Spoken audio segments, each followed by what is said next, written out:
while going through the Bohr's theory, though we have a number of important derivations from Bohr's theory, there were some objections. So to overcome these objections of the Bohr's theory, scientists look for some other ways. How this Bohr's theory can be improved so that the objections raised on this theory can be improved. So one of the first thing that comes to the mind is Bohr considers electrons to be the particle nature only, whereas scientists thought since light, that is electromagnetic radiation, can show dual property, that is wave property as well as the particle property.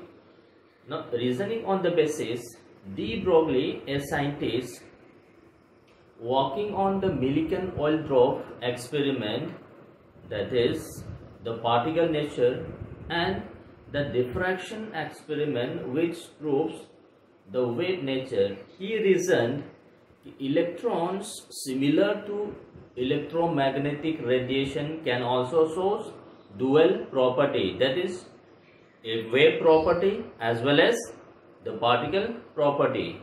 So we are going to discuss the dual property of electrons. So this dual property of electron, the credit goes to de Broglie. So de Broglie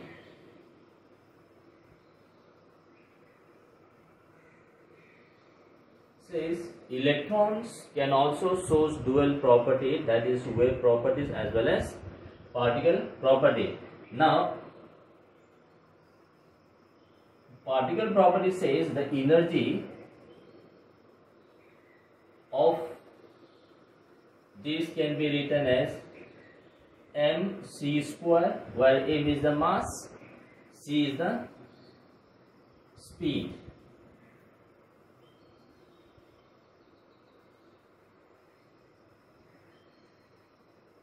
Wave property says E is equals to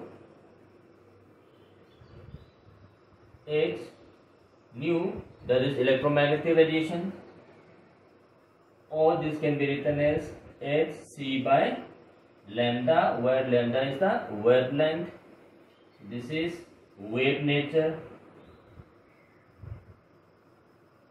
So we have looked at this is the energy of the substance, this is also energy of the substance. So these being energy, so we can have look at this E1 should be equals to E2, so therefore E1 should be equals to E2, that is mc square should be equals to hc by lambda, or we can say lambda is equals to hc by mc square, or we can say h by mc. Now this can be written in general form as h by mv. So now look at this is this lambda, this is known as de Broglie's wavelength, de Broglie wavelength. H is Planck's constant, this is mass, this is velocity.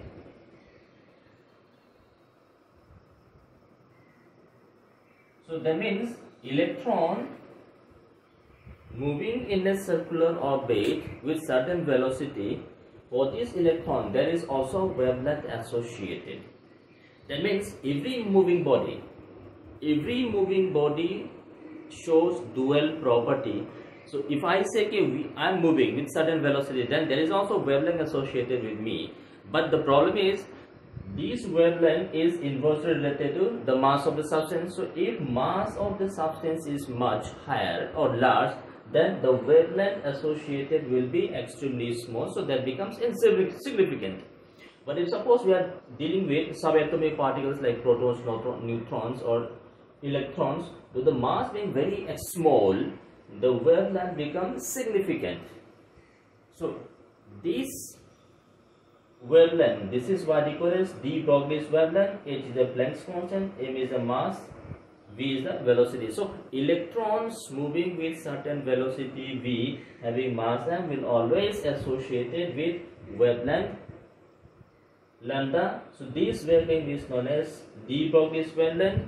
This is mainly basically for subatomic particles, very small particles which mass is very small. The wavelength becomes significant. If mass becomes higher, then the wavelength becomes insignificant. So this is what we call as the dual property. So electrons will also associated with this wavelength. So wavelength of electron moving in certain velocity can be find out by use of this equation, which is known as de Broglie's equation. Lambda is equals to h by mv. Now h by mv, it is a Planck's constant, so unit should be meter. mv, mass into velocity, this is equals defined as p, that is linear momentum.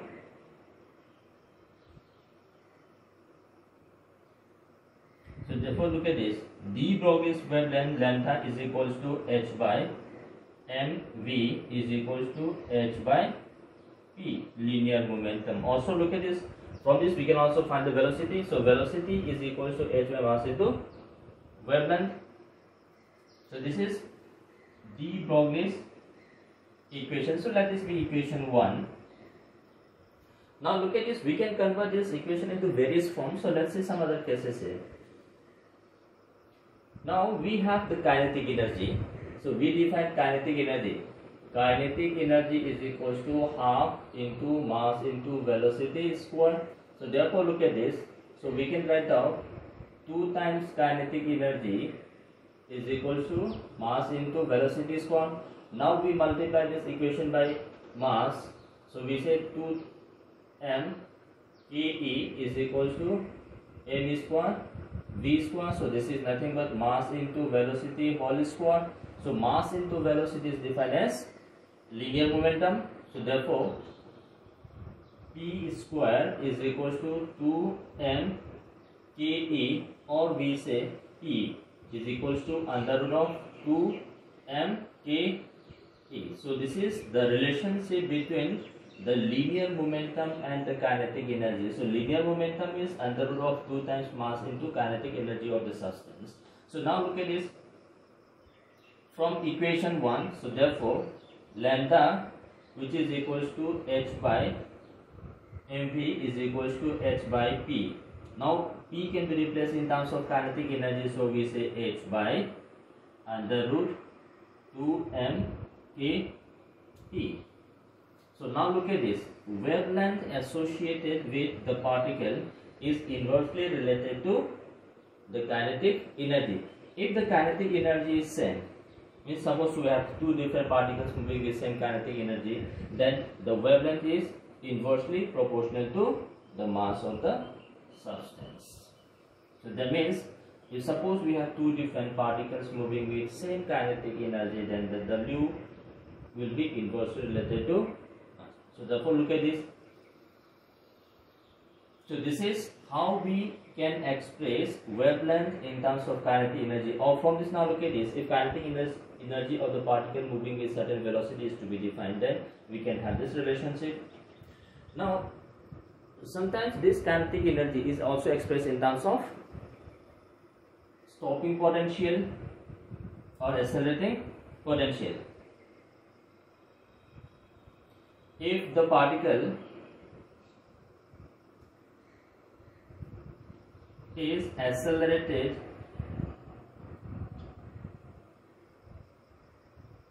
with a potential difference V voltage, then the kinetic energy possessed by the species can be written as E into V, where E is the electronic charge, V is the voltage. So now look at this, we can replace this kinetic energy in equation number 3. So therefore wavelength is equals to h by mv, which is equals to h by p is equals to h by 2 m e into v square root. So this is wavelength of the particle or the electron which is accelerated with a potential difference of V voltage.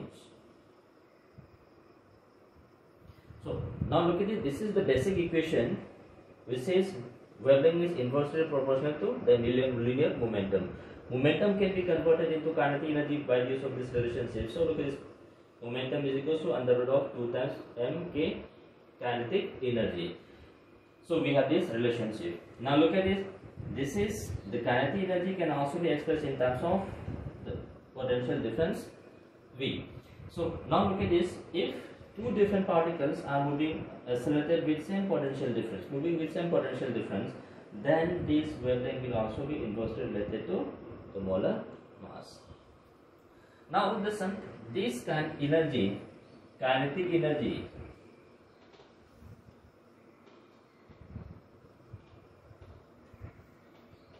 energy of a particle moving with at a certain temperature, this kinetic energy is equals to 3/2 times kT. This K is Boltzmann constant,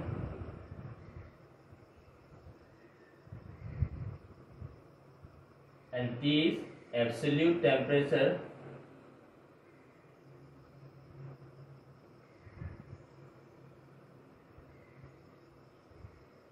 means temperature measured in terms of Kelvin scale. So now look at this, we have this kinetic energy of particle at a given temperature is equal to 3/2 times kT, where K is a Boltzmann constant, T is a absolute temperature. So invoking this, in this main equation we get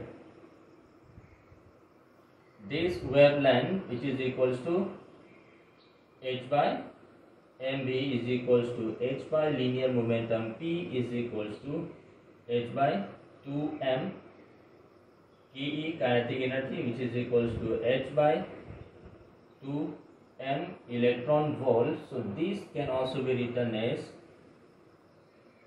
h by, so now look at this, 3/2 into 2, so this comes out to be 3, so we can have 3 m k T. So this is in terms of temperature. So this is the relationship of this wavelength in terms of temperature, in terms of velocity, in terms of kinetic energy, in terms of accelerating potential. So depending on the requirement we can use any of this, but the basic equation remains the same, that is wavelength associated is equals to h by mv, that is mass into velocity, which is defined as the linear momentum.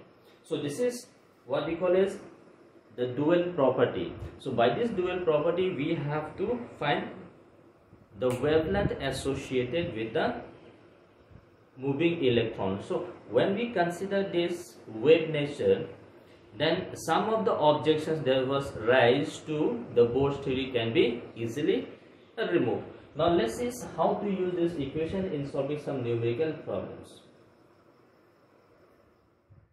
So we have looked at this problem. An electron undergoes diffraction by crystal. So diffraction is nothing but the bending property of light. Through what potential difference V volt should a beam of electron be accelerated so that its wavelength becomes 154 picometer. So question says wavelength of electron is 154 picometer. So that is 154 into 10 to the power minus 12 meter. This is picometer. Now this is electron. So question says what should be the potential difference through which this electron should be accelerated. So now look at this, we have an equation of wavelength in terms of the potential difference. So now look at this, we have this equation. Wavelength is equals to h by under root 2 mev. So therefore look at this, using this equation we have wavelength is equals to h by 2m ev under root. So now look at this, squaring this on both sides we get lambda square is equals to h square divided by 2m ev. So therefore voltage difference, potential difference through which this should be accelerated is equals to h by 2 m e into lambda square. So we have the values of this h. H is equal to 6.6 into 10 to the power minus 34 square divided by 2. Mass of electron is 9.1 into 10 to the power minus 31 kilogram. Charge of electron is 1.6 into 10 to the power minus 19 coulomb. Wavelength is given as 154 into 10 to the power minus 12 square. So we have, so what is this?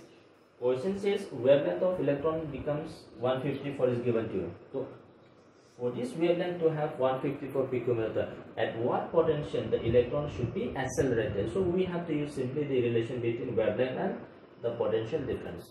So all the terms, mass of electron is constant, E of electron is constant, 1.6 into 10 power minus 19 coulomb, H is a constant, wavelength is already given to, we have to just replace the values of this constant so that we can easily define the potential difference V.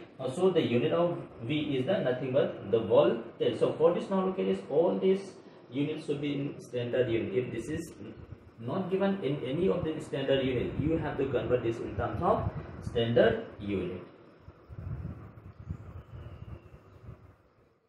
So now next question, look at this next question. Wavelength of an electron, de Broglie wavelength of electron is given as 200 picometer. Then calculate its kinetic energy. So now look at this, we have a relationship between wavelength and the kinetic energy. So now look at this, we have this de Broglie's equation. Wavelength is equals to h by 2m E kinetic energy. So therefore look at this, we can write down this as,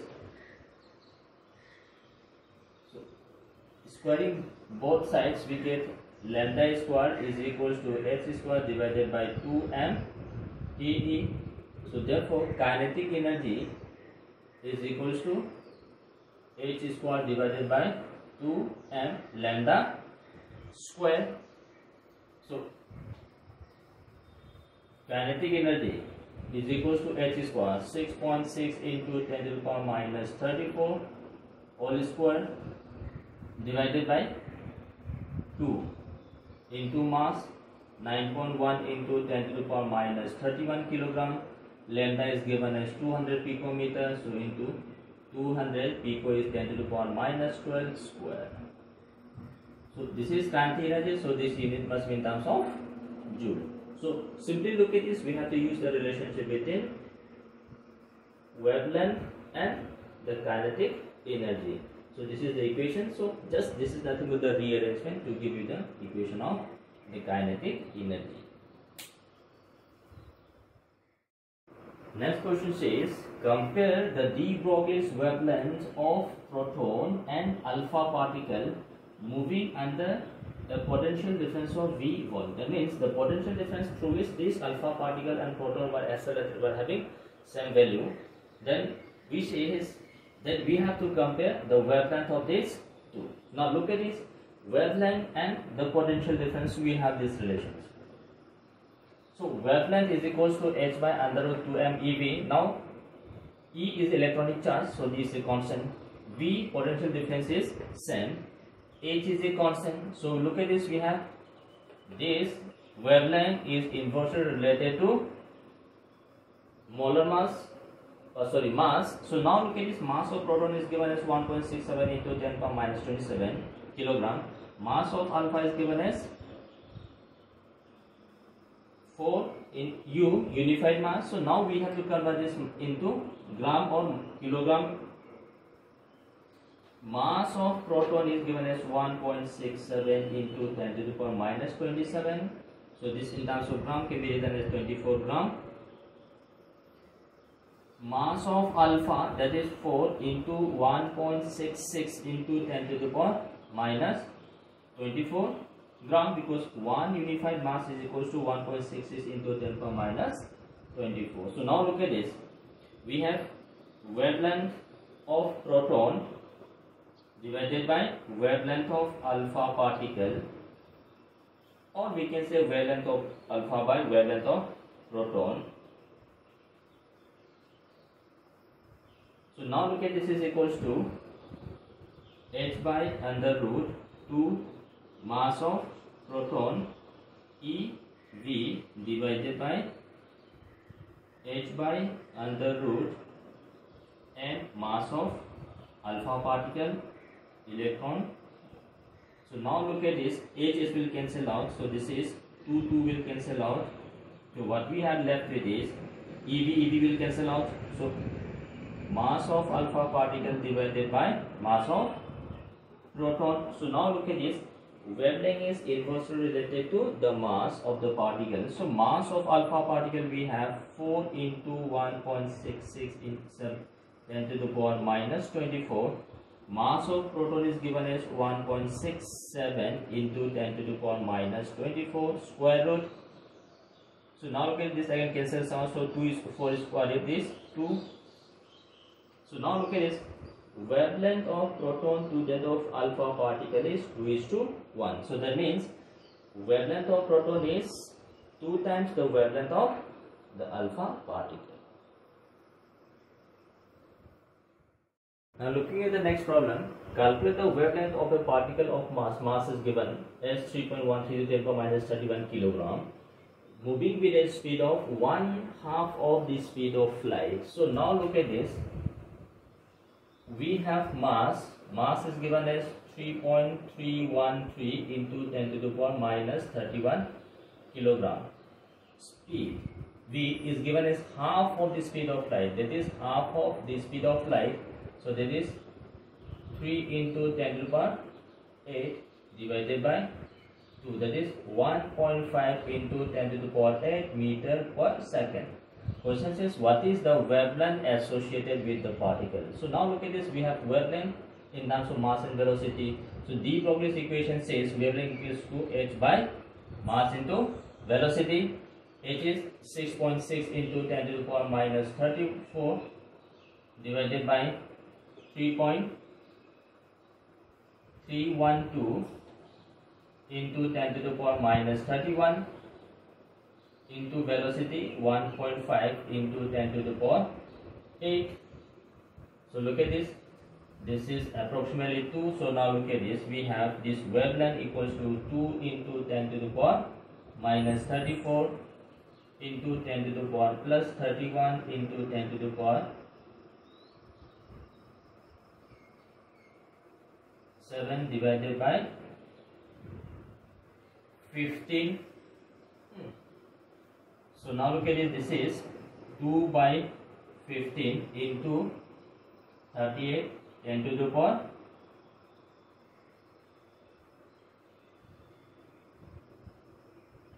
this is minus 34 minus 30 plus 31 minus 3 minus 4 minus 10. So this is approximately, look at this, 1 point, this is coming approximately 1 point something.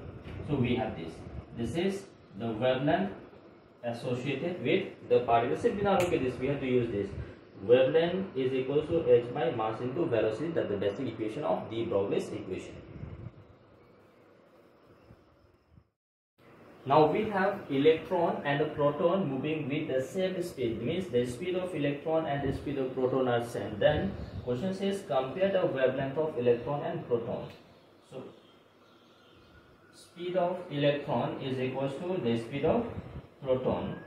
Now mass of proton is 1.67 into 10 to the power minus 27 kilogram.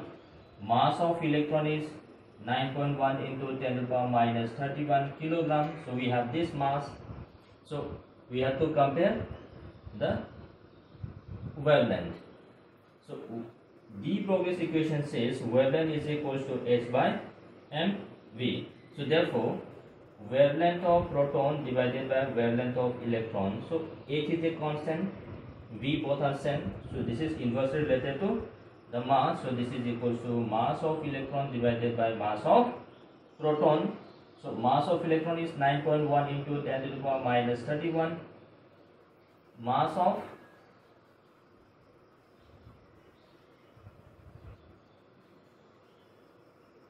electron This is mass of electron. Mass of proton is 1.67 into 10 to the power minus 27. So this is the ratio of the wavelength of electron and the proton. Now look at this.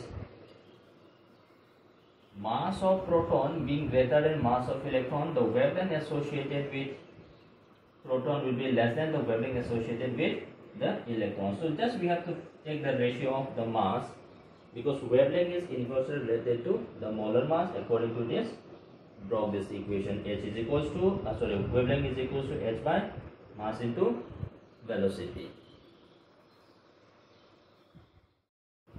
Wavelength of neutron at 300 Kelvin is 400 picometer. Calculate wavelength at 1200 K. Now look at this, we have to find the wavelength in terms of temperature. So there I have mentioned an equation in which wavelength can be related to the temperature. So we have that equation. So wavelength is equals to h by 3 m k t. So particle is same, neutron, so the mass will be same. K is a constant, h is a constant, 3 is a constant. So therefore look at this. This wavelength at 300 K divided by wavelength at 1200 K will be equals to square root of 1200 divided by 300. So this is 4, so this comes out to be 2. So therefore look at this, wavelength of this particle at 1200 will be equals to wavelength at 300 divided by 2. So wavelength at 300 is 400 picometer divided by 2, so this comes out to be 200 picometer. So now look at this, if the temperature is increased, the wavelength associated with the particle decreases because wavelength is inversely related to the temperature. So these are some of the typical problems based on potential difference, based on kinetic energy, based on temperature, based on velocity, based on applied potential. So we can use different equations depending on the data given.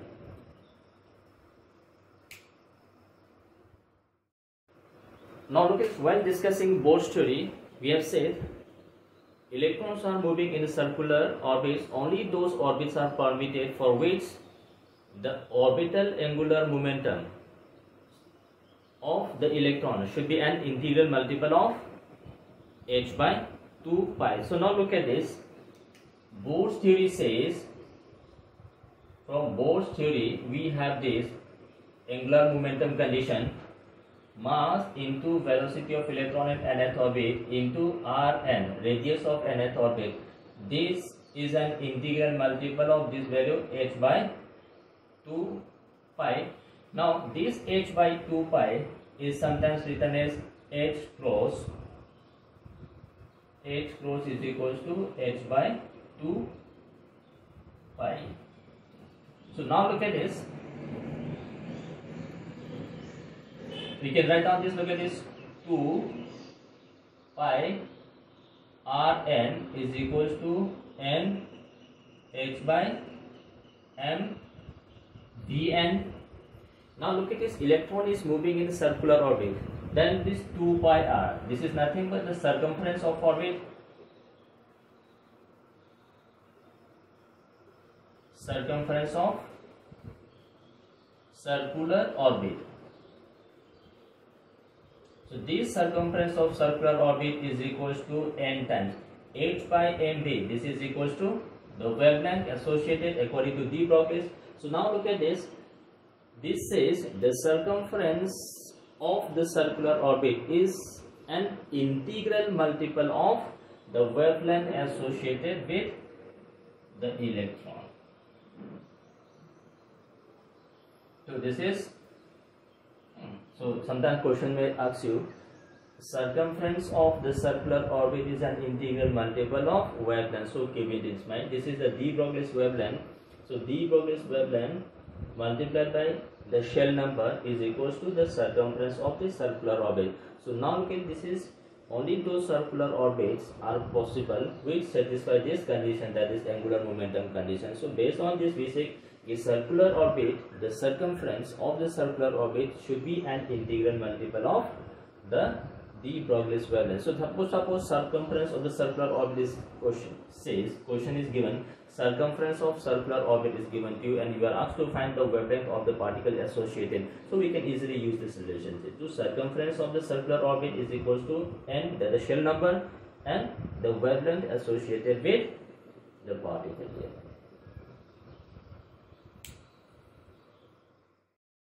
Now then we have this Heisenberg's uncertainty principle. Again, look at this. One of the very important demerits of the Bohr's theory was, Bohr's theory says the exact location and the momentum, that is the velocity of electrons, can be defined accurately and simultaneously.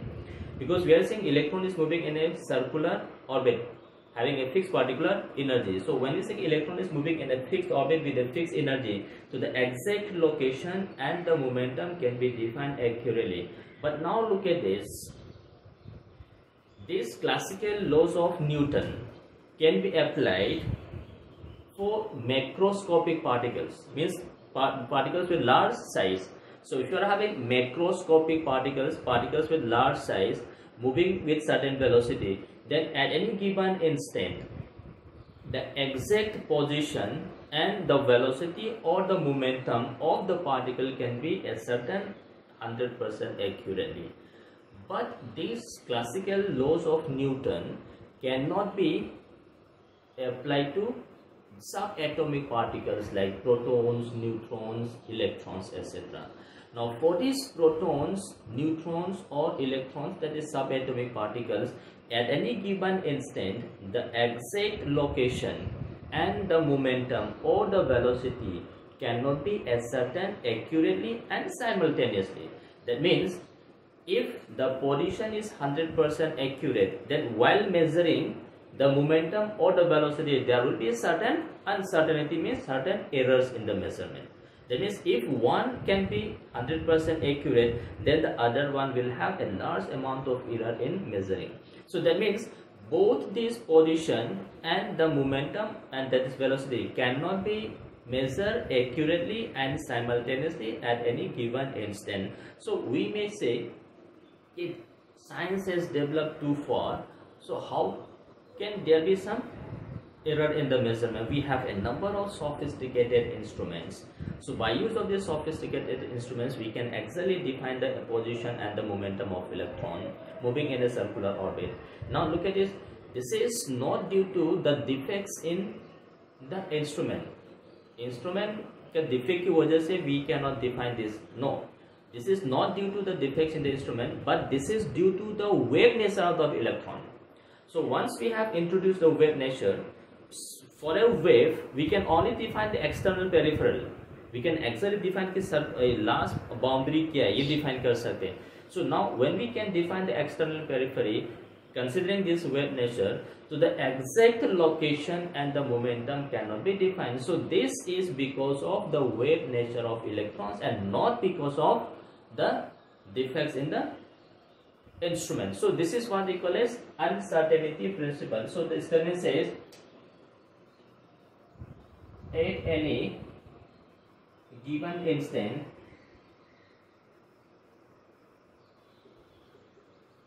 the position and the momentum, that is velocity, at any given instant the position and momentum cannot be measured accurately and precisely simultaneously. So simply saying, if one of the term is accurate, the other one will be having errors in measurement.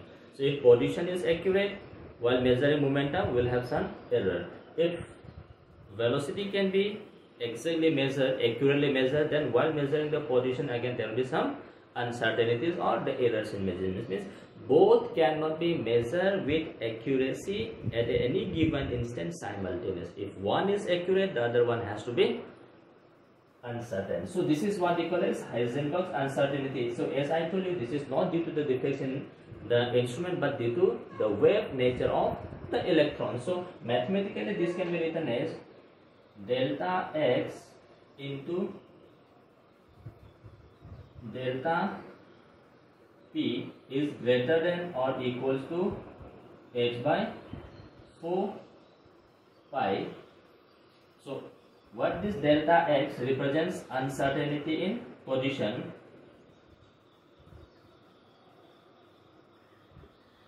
in the measurement of the location or position. This delta p is the uncertainty in momentum. So this is the basic equation. Now look at this, h by 4 pi can also be written as h cross by 2. As I told you earlier, h cross is nothing but h by 2 pi. So sometimes in terms of h or in terms of h cross may be given to, so both are same. So now look at, this is the basic equation. Uncertainty in position into uncertainty in the momentum is greater than or equals to h by. So the minimum value should be h by 4 pi, but this cannot be less than h by 4 pi. If this is h by 4 pi, this is not possible. So now we can have different forms. Now look at this. We define this momentum as mass into velocity. Therefore, uncertainty in momentum is equals to mass into uncertainty in velocity. So now look at this, mass will always be certain, but there may be uncertainty in measurement of the velocity. This is uncertainty in velocity in the measurement of velocity of electron. What m is the mass of electron. So therefore look at, from this equation A we can have, look at this, delta x into uncertainty momentum is mass into uncertainty into velocity, which is greater than or equals to h by 4 pi. So therefore look at this, uncertainty in position into uncertainty in velocity is greater than or equals to h by 4 pi m. So this is another modified equation. So uncertainty in position into uncertainty in the measurement of velocity is greater than or equals to h by 4 pi m. So this equation can also be modified as, look at this. Now we have, look at this, acceleration. Change, or simply we say, look at this, we have this acceleration A, that is acceleration is defined as velocity by time, rate of variation of velocity. So therefore look at this, change in acceleration is equals to change in velocity or uncertainty velocity divided by uncertainty in time. So therefore look at this, this uncertainty in velocity is equals to uncertainty in t into uncertainty in t. So now look at this, we can use this velocity here from equation B. So we have, look at this, delta x into delta b. Delta b is equals to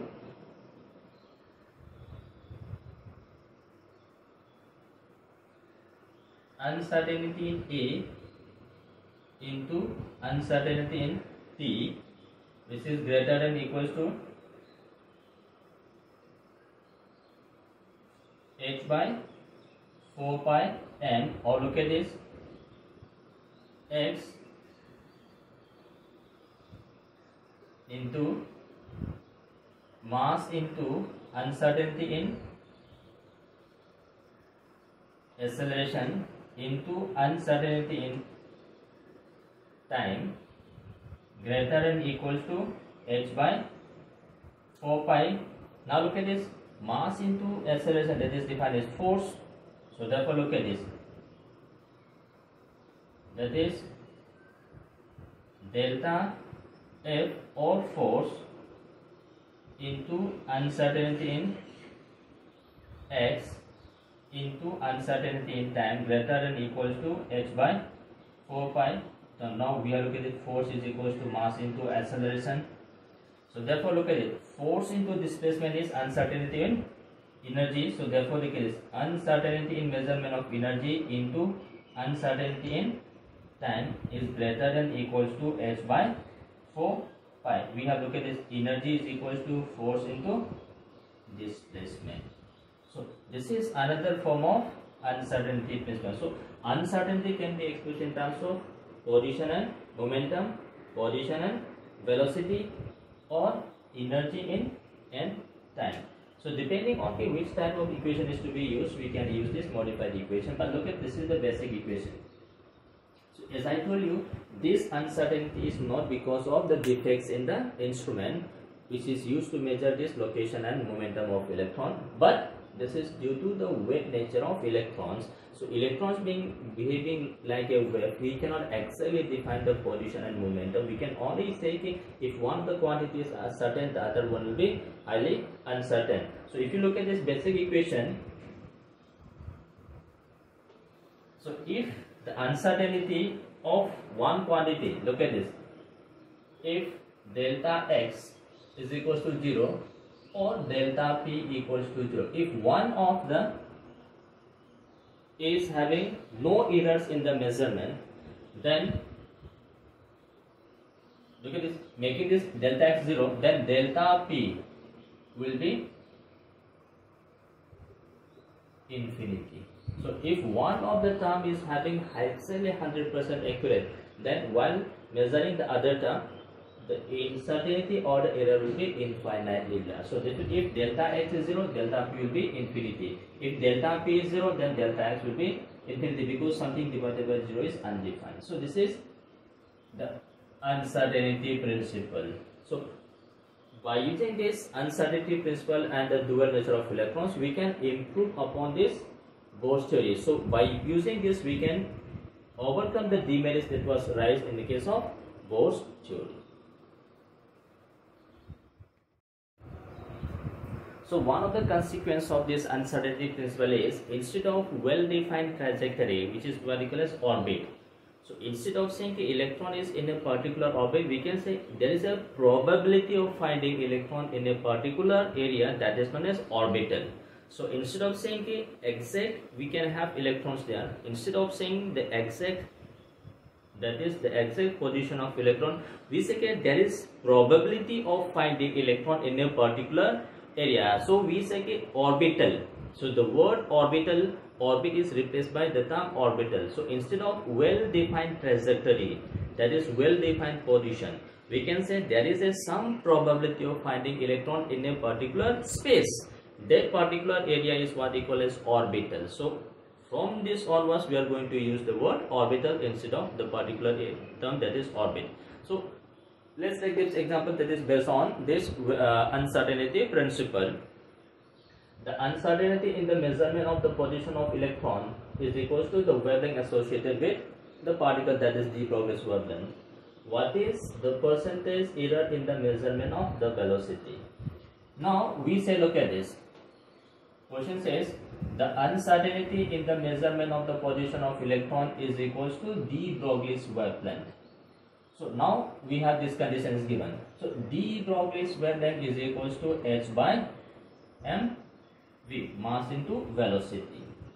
Now question says what is the error in the measurement of the velocity? Now we have this equation, uncertainty principle. This is de Broglie's equation. This is given in the question. So from uncertainty principle,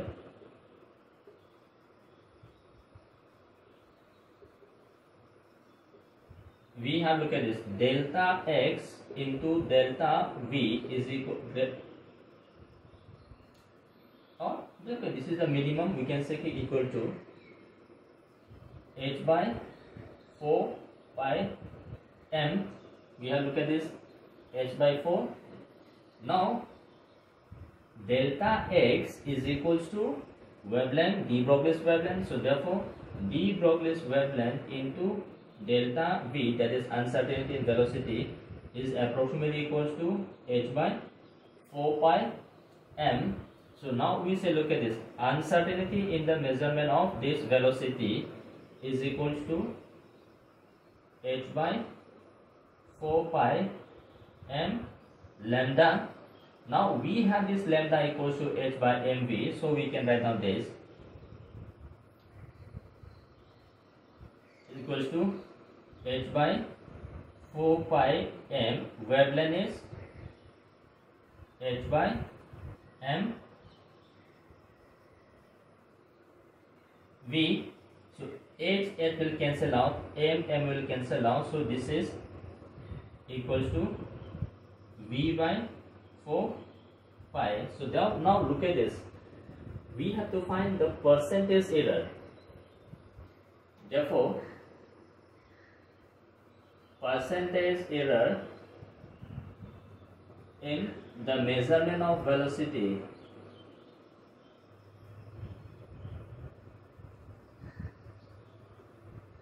is equals to delta v by v into 100.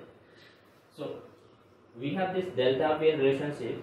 So now from this equation, this delta v by v into 100 will be equals to 1 by 4 pi into 100. So this is the percentage. So now look at this, therefore percentage error delta v by v into 100 is equals to 100 divided by 4 into pi, that is 3.14.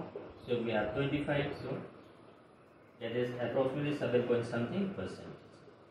So this is the percentage error in the measurement of velocity. Uncertain velocity divided by total velocity, exact velocity multiplied by 100, this is the uncertainty. So we are using this de Broglie's equation here, h is equal lambda is equals to h by r into velocity.